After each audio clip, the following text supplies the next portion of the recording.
Muy bien, y para hablar de lo que es el regreso al Fondo Monetario, por lo menos lo que es el regreso a una línea de crédito del fondo, la delicada situación financiera que atraviesa la Argentina y lo que ha sido la escalada del dólar, del tipo de cambio, ya lo tenemos en nuestros estudios a Carlos Heller, exdiputado, presidente del Partido Solidario. ¿Qué tal, Heller? Buenas tardes. Buenas tardes, ¿qué tal? ¿Cómo les va? Bueno, ¿cuál es la reflexión que hace del anuncio del presidente de la Nación y después del ministro Duhovne de pedirle un préstamo al Fondo Monetario? A ver, primero me cuesta muchísimo creer que esto es producto de una llamada telefónica que en un momento dado hace el presidente o el ministro a la directora del fondo y se acuerda un préstamo. Como yo tuve un pasado por el fútbol, me hace acordar a cuando se arregla con un director técnico y dicen, nos reunimos y arreglamos. Generalmente son conversaciones que vienen de largo. Uno podría imaginarse que por ahí en esa famosa cena que le han cuestionado a Duhovne por los gastos, cuando invitó a la señora Lagarde a la casa, seguramente algunas de estas cosas se deben haber hablado. Y si uno busca en antecedentes, no creo que tenga que llamar mucho la atención. El año pasado, antes de las elecciones, estuvo acá la misión del Fondo Monetario que vino a hacer la revisión en el marco del artículo 4. Y en esa revisión, que curiosamente se dio a conocer después de las elecciones, el Fondo Monetario recomienda profundizar el ajuste fiscal y reducir el gasto, dice esencialmente en salarios, gastos sociales y pensiones. Lo dice con esos términos concretamente. Parece difícil creer que en el marco de un crédito el Banco Central, el Fondo Monetario no lo acompañe de los tradicionales condicionamientos. Además no hay ninguna experiencia en el mundo donde se haya visto que el fondo presta y no viene acompañado de un conjunto de condicionamientos. Es decir, ¿usted cree que las condiciones del fondo que se van a estar negociando en las próximas horas tienen porque que ya están negociadas y se van a ir ¿tiene que ver con mayor ajuste? Sin duda. Estoy absolutamente convencido. Creo que incluso está en el discurso, si uno escucha con atención el discurso tanto del presidente como del ministro de Hacienda, está claro que es un anuncio de mayor ajuste. Responsabilidad fiscal, no nos podemos seguir endeudando como lo estamos haciendo, etcétera, etcétera. Yo quiero decir que si uno repasa el proceso de endeudamiento de la administración de Macri, el endeudamiento fue mucho más que el déficit fiscal. También nos endeudamos para facilitar el giro de remesas al exterior, el pago de dividendos de las compañías multinacionales. Es decir, hay una cantidad de cosas que han contribuido a ese endeudamiento. Bueno, se frenó cuyos también intereses la liquidación de exportaciones, no se la hizo obligatoria. La liquidación, no, es voluntaria absolutamente. Recordemos, Guarino, que en el 2015 había un mes para liquidar las exportaciones. El gobierno de Macri cuando subió lo llevó un año, a 3, a 5, a 10 y a nada, al infinito. Es decir que hoy no existe ninguna obligación de tener los dólares, pero con un agregado. Los exportadores de soja están en un proceso de reducción de medio punto mensual en el nivel de las retenciones. Quiere decir que si en vez de liquidar en enero, liquidan en enero del año que viene, ganan un 6% anual en dólares, más todo lo que les dé la devaluación. Es decir que es muy difícil que ingresen divisas en esas condiciones. Pero yo creo leer otro costado de lo que nos está contando, que es, uno, por un lado, sí, una oportunidad para más ajuste o para un mayor ajuste, y por otro lado también que todo esto no se resolvió en una cena ni siquiera con Lagarde, sino que viene desde hace algunos años atrás, Seguro. 2 años atrás. Entonces mi pregunta es, ¿esta es una solución porque hoy la República Argentina necesita esto porque a la gente se le está vendiendo de esta manera, o se lo está mostrando de esta manera, o en realidad el gobierno de Mauricio Macri ya desde un principio quería un acercamiento por alguna razón con el Fondo Monetario Internacional? En el 2015... Prat-Gay decía que hay que ir a un acuerdo con el Fondo Monetario Internacional.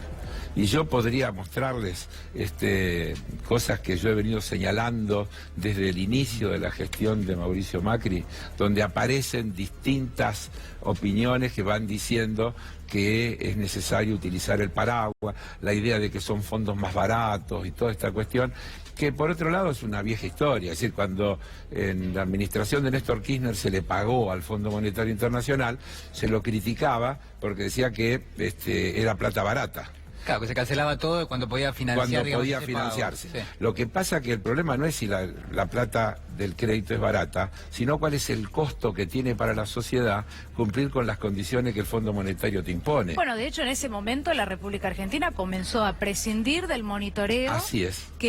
Al que ahora volvimos. La pregunta es por qué razón un gobierno, como el de Mauricio Macri en este caso, querría volver a las recetas del Fondo Monetario Internacional si la verdad podríamos decir, está probado que no, bueno, los requisitos perjudican a la mayoría de la población, ¿no? En lo diario. El gobierno de Macri, las primero que dijo cuando asumieron es, vamos a volver a insertarnos en el mundo. Y nosotros dijimos, guarda con esa inserción pasiva en el mundo, que es un mundo muy complejo. La globalización es una situación compleja, sobre todo para países en vía de desarrollo o desarrollo medio como la Argentina. Usted no puede abrir sus mercados, desregular el manejo de las divisas, hacer todo lo que se ha hecho en la Argentina, suponiendo que el mercado por sí mismo lo va a resolver. Cuando el presidente va a Davos y dice textualmente, nosotros cortamos el pasto, ustedes jueguen, frase textual del presidente de la Nación, está diciendo queda todo en manos del mercado. Y no hay experiencias donde el mercado resuelve las cosas a favor de la gente. El mercado siempre resuelve a favor de la concentración económica, del aumento de las utilidades de determinados grupos.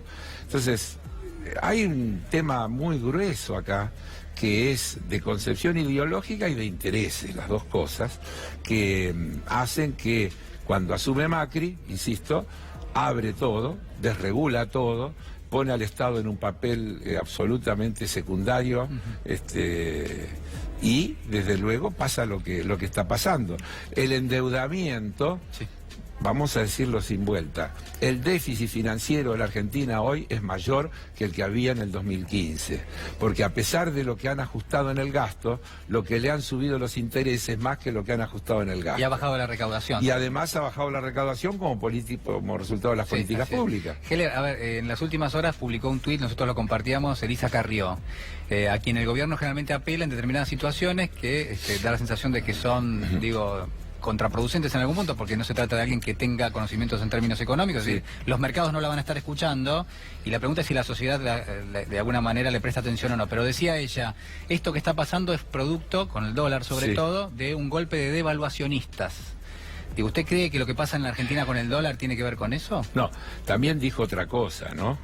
Que en realidad los inversores estaban llevando la plata porque tenían miedo que vuelva el kirchnerismo.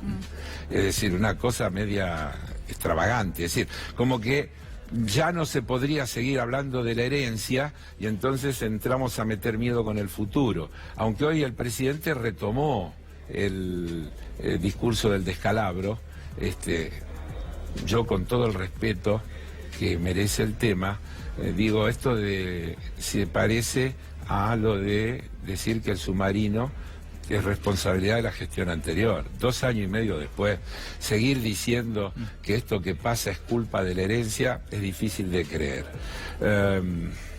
Lo que dice Carrió debe tener siempre un costado puntual, episódico, cierto, porque a río revuelto ganancia de pescador.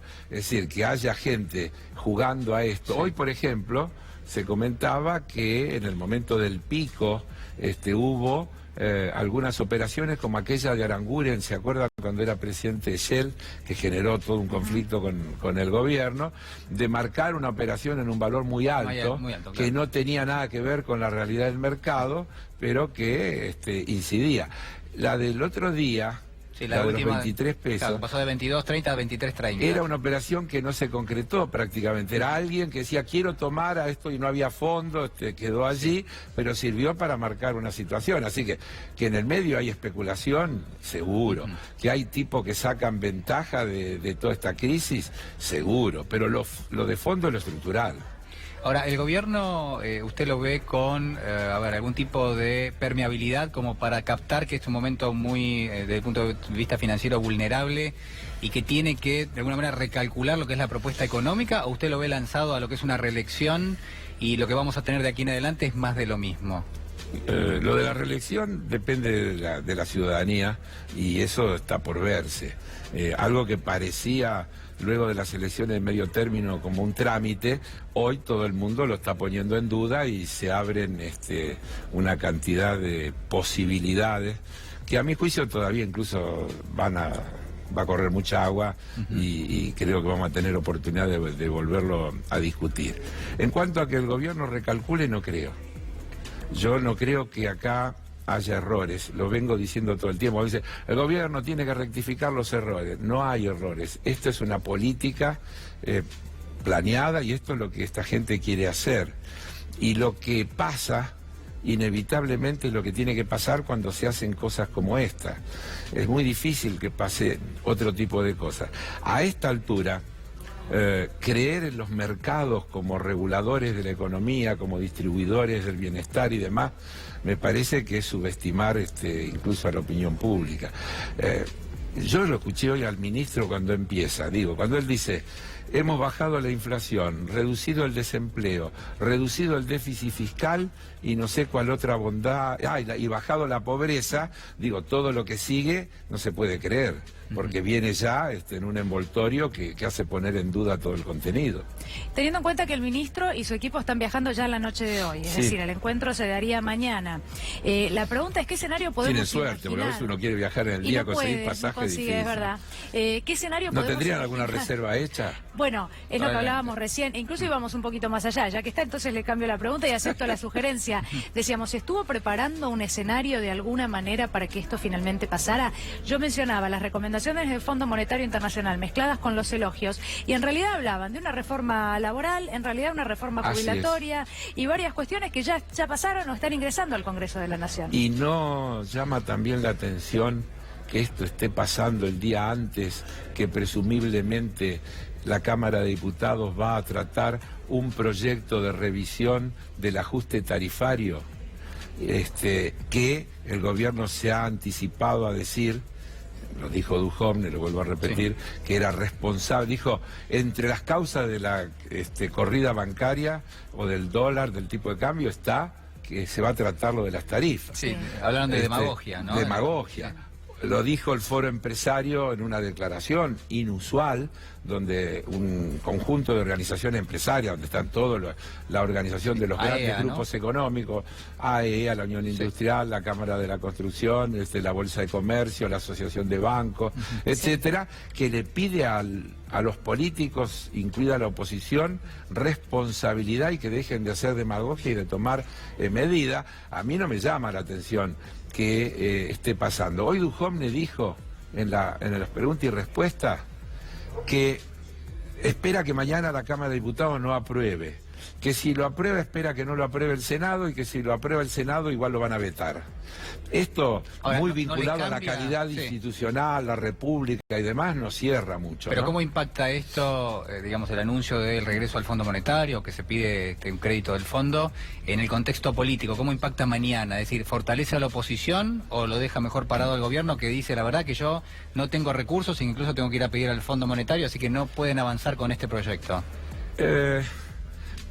A ver, mediáticamente se puede llegar a instalar de que esto era imprescindible, que no había más remedio, etcétera. El problema es que cuando esto signifique más ajuste, la gente esté peor, el sueldo le alcance para menos, la jubilación le alcance para menos, va a ser muy difícil seguir explicando que esto se hace en beneficio de la ciudadanía y que esto es para que haya menos pobres, y etcétera, etcétera, etcétera. No cierra. Porque, insisto, cuando vos le hablas de macroeconomía a alguien, por ahí no entiende y se puede confundir y escucha dos campanas, y vos le podés decir cosas que no entran y puede pasar, de ese punto de vista se puede llegar a cualquier conclusión. Ahora, si antes llegabas a fin de mes y ahora llegás al 25, tenés bronca. Y si después del 25 llegás al 20, la bronca te crece. Porque el tema, no hay ninguna medida más objetiva del humor social que es cómo le va en la vida cotidiana. No nos olvidemos que este gobierno vino, según declaraciones, por ejemplo, del presidente del Banco de la Nación, a demostrar que era una ficción, que con un sueldo medio se podía vivir de determinada manera. Es decir, le hicieron creer a la gente que con un sueldo medio se puede tener un teléfono de última generación, un smart, un auto, viajar al exterior, etcétera. Bueno, también en campaña se había dicho que la cosa estaba bien. O, como dijo Macri el otro día, le hicieron creer a la gente que los servicios pueden ser gratis. Gratis no fueron nunca, que pueden ser subvencionados. Y sí, los servicios tienen que ser subvencionados porque el concepto de servicio público, ¿qué es un servicio público? Algo que está al alcance de todos. Cuando el precio se convierte en un obstáculo y deja de estar al alcance de todos, dejó de ser un servicio público. Por lo tanto, lo que hay que hacer es subvencionar bien. Yo no estoy de acuerdo que hay que subvencionar a los que no lo necesitan. Pero en nombre de dejar de subvencionar a los que no lo necesitan, dejar de subvencionar a los que necesitan, es abandonar el criterio del servicio público esencial, que son el agua, la luz, el gas, etcétera, etcétera. Sí. Bueno, nos quedamos sin tiempo. Sí. Yo solo quería agregar que en algún momento sí el gobierno, bueno, en campaña ya, se decía que se venían a mejorar las cosas, que las cosas no estaban tan mal, y ese es un concepto. No hay gobierno que venga y diga venimos a empeorar. El asunto, ¿sabes qué? No son los qué, sino los cómo. En los que todo el mundo dice lo mismo. Queremos reducir la pobreza, queremos que haya más empleo. Sí. La pregunta es, ¿cómo lo van a hacer? Ahí aparecen las diferencias. Gracias. Gracias, Muchas gracias por haber venido.